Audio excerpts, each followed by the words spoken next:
नमस्कार।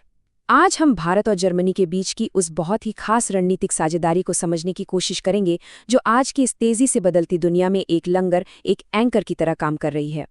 तो चलिए इस पूरी बातचीत को एक बहुत ही बुनियादी सवाल से शुरू करते हैं। सोचिए, जब पूरी दुनिया में उथल-पुथल मची हो, सब कुछ अस्थिर सा लगे, तो वो क्या चीज़ है जो सब कुछ एक साथ जोड़कर रखती है? आखिर ये स्थिरता आती कहाँ से है? देखिए, जवाब का एक बहुत बड़ा हिस्सा इस कॉन्सेप्ट में छिपा है, एक मल्टीपोलर वर्ल्ड। इसका सीधा सा मतलब है एक ऐसी दुनिया जहां ताकत किसी एक या दो देशों के हाथ में नहीं, बल्कि कई बड़े देशों में बटी हुई है। और जब ऐसा होता है ना, तो स्थिरता बनाए रखने के लिए नए तरीकों की, नई साझेदारियों की जरूरत पड़ती है। और बस यहीं पर भारत और जर्मनी की साझेदारी एक रणनीतिक एंकर बनकर सामने आती है। मतलब एक ऐसी ताकत जो इस तूफानी समंदर में नियमों पर आधारित व्यवस्था के जहाज को संभालने का काम कर रही है। तो आज हम क्या क्या देखने वाले हैं? हम इस पार्टनरशिप की आर्थिक बुनियाद पर बात करेंगे, इसके नए डिफेंस समीकरण को समझेंगे, देखेंगे कि ये कैसे एक ग्रीन फ्यूचर के लिए काम कर रहे हैं, ग्लोबल स्टेज पर इनकी क्या भूमिका है, और हाँ, इनके सामने क्या चुनौतियां हैं उस पर भी नजर डालेंगे। तो चलिए सबसे पहले बात करते हैं उस नींव की जिस पर ये पूरी पार्टनरशिप की इमारत खड़ी है, और वो है इसकी मजबूत आर्थिक बुनियाद। और ये नींव कितनी मजबूत है, इसका अंदाजा आप इसे एक आंकड़े से लगा सकते हैं। जरा देखिए, फिस्कल ईयर 2023-24 में दोनों देशों के बीच का टोटल ट्रेड था $26.6 बिलियन। ये कोई छोटा मोटा नंबर नहीं है, ये वाकई एक जबरदस्त आंकड़ा है। अब इस स्लाइड पर जो बात वाकई में ध्यान देने वाली है वो है भारत के लिए जर्मनी की आर्थिक अहमियत। पूरे यूरोपियन यूनियन में जर्मनी भारत का नंबर 1 ट्रेडिंग पार्टनर है। एफडीआई यानी विदेशी निवेश का 9वां सबसे बड़ा सोर्स है और पूरी दुनिया में हमारा 11वां सबसे बड़ा व्यापारिक भागीदार है। लेकिन ये रिश्ता सिर्फ व्यापार के आंकड़ों तक सीमित नहीं है। साल 2000 से 2023 के बीच जर्मनी से $14.5 बिलियन से भी ज्यादा का एफडीआई भारत में आया है। आज की तारीख में 1700 से ज्यादा जर्मन कंपनियां भारत में काम कर रही हैं, खासतौर पर ऑटोमोटिव, इंजीनियरिंग और केमिकल्स जैसे सेक्टर्स में। और आगे का फोकस वो है डिजिटल इकोनॉमी और स्टार्टअप्स पर। तो सोचिए, ये साझेदारी भविष्य में कहाँ तक जा सकती है। चलिए अब आते हैं दूसरे बहुत ही अहम पहलू पर, रक्षा क्षेत्र का नया समीकरण। ये एक ऐसा एरिया है जहां अब दोनों देश पहले की हिचकिचाहट को पीछे छोड़कर खुलकर स्ट्रेटेजिक सहयोग की तरफ बढ़ रहे हैं। और ये बदलाव कोई रातों रात नहीं हुआ है। इसकी नींव 2006 के डिफेंस कोऑपरेशन एग्रीमेंट से रखी गई थी। फिर 2022 में दोनों देशों के नेताओं ने एक्सपोर्ट कंट्रोल को आसान बनाने पर बात की। और आज आलम यह है कि जर्मनी की टीकेएमएस कंपनी भारत के बड़े प्रोजेक्ट 75I सबमरीन प्रोग्राम के लिए एक बड़ी दावेदार है। और भविष्य में तो टेक्नोलॉजी ट्रांसफर और को प्रोडक्शन के भी बहुत गहरी संभावनाएं हैं। देखिए, ये कोई छोटा मोटा बदलाव नहीं है, ये जर्मनी की सोच में एक बहुत बड़ा शिफ्ट है।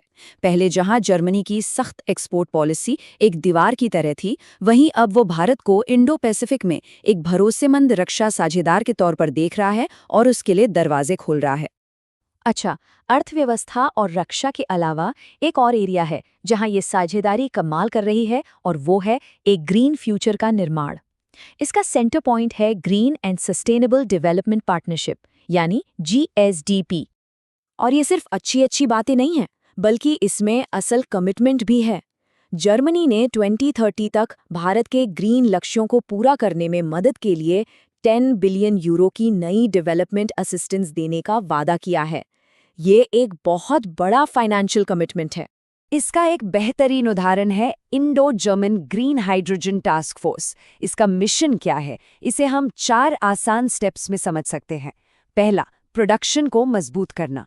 दूसरा, इसके इस्तेमाल को आगे बढ़ाना। तीसरा, स्टोरेज के लिए नए सॉल्यूशंस बनाना। और चौथा, इसके डिस्ट्रीब्यूशन नेटवर्क को सिक्योर करना। लेकिन ये पार्टनरशिप सिर्फ 2 देशों तक ही सीमित नहीं है। चलिए अब देखते हैं कि ये दोस्ती ग्लोबल स्टेज पर यानी दुनिया के मंच पर अपनी छाप कैसे छोड़ रही है। यहाँ दोनों देश दुनिया के लिए एक जैसा नजरिया रखते हैं। दोनों देश इंडो पैसिफिक रीजन के लिए एक साझा विजन रखते हैं, एक ऐसा इलाका जो अंतर्राष्ट्रीय कानूनों के आधार पर आज़ाद हो, खुला हो और सबके लिए हो। जर्मनी ने तो 2020 में अपनी इंडो पैसिफिक गाइडलाइंस भी जारी की, जो असल में चीन पर अपनी निर्भरता कम करके भारत जैसे लोकतांत्रिक देशों के साथ पार्टनरशिप बढ़ाने का एक स्ट्रैटेजिक मूव था। और ये सिर्फ पॉलिसी की बातें नहीं हैं, एक्शन भी है, जैसा कि 2024 में बैडन-वुर्टमबर्ग फ्रिगेट की तैनाती से साफ दिखता है।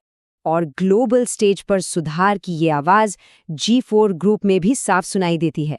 भारत और जर्मनी, ब्राजील और जापान के साथ मिलकर यूनाइटेड नेशंस सिक्योरिटी काउंसिल में तुरंत सुधार की मांग कर रहे हैं, ताकि वो आज की यानी 21वीं सदी की सच्चाई को बेहतर तरीके से दिखा सके।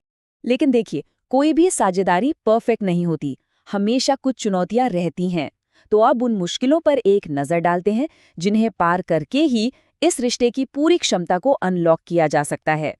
तो अब सवाल उठता है कि आगे का रास्ता क्या है। देखिए, इस स्लाइड में कुछ चुनौतियां और उनके संभावित समाधान बताए गए हैं। जैसे जर्मनी के जो कड़े एक्सपोर्ट कंट्रोल्स हैं, उनके लिए एक फास्ट ट्रैक सिस्टम बनाना जरूरी है। जियोपॉलिटिक्स पर जो अलग-अलग नजरिए हैं, उनको 2+2 डायलॉग के जरिए और करीब लाया जा सकता है। प्रोजेक्ट्स की जो धीमी रफ्तार है, उसे जॉइंट मॉनिटरिंग से बेहतर किया जा सकता है। और हाँ, जो India EU free trade agreement अटका हुआ है, उसे आगे बढ़ाने के लिए जर्मनी अपने असर का इस्तेमाल कर सकता है। तो कुल मिलाकर बात यह है कि ये रिश्ता जो कभी सिर्फ व्यापार से शुरू हुआ था, अब एक ऐसे मुकाम पर पहुंच गया है जिसके फैसलों का असर पूरी दुनिया पर पड़ता है। ये एक ऐसी पार्टनरशिप है जो आर्थिक ताकत और साझा लोकतांत्रिक मूल्यों के दो मजबूत इंजनों पर चल रही है। और ये सब हमें एक बहुत बड़े और सोचने पर मजबूर करने वाले सवाल पर लाकर छोड़ देता है। क्या भारत और जर्मनी जैसी एक साझेदारी आज की इस अस्थिर दुनिया में वैश्विक स्थिरता के लिए एक मॉडल, एक ब्लूप्रिंट बन सकती है?